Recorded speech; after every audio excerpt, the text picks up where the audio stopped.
Hello mga sisi! For today's video ay gagawa nga pala tayo ng imbentong pansit.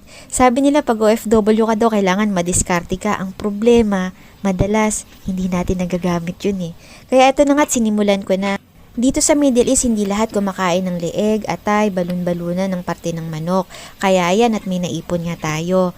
Pinakuluan ko muna yan bago ko siya igisa sa bawang at sibuyas at nilagay ko na nga rin pala yung mga gulay-gulay na meron tayo sa ref ni Amo. At saka yan, nilagay ko na rin yung ating cabbage.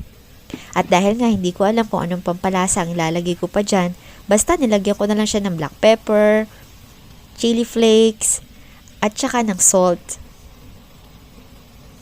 Ewan ko ba bakit gustong-gusto ko kumain ng pansit? Wala naman akong pang pansit.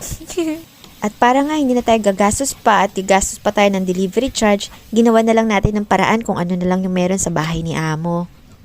Ang ginamit ko pala dyan ay pasta ng spaghetti. Syempre pinakuluan muna natin tsaka natin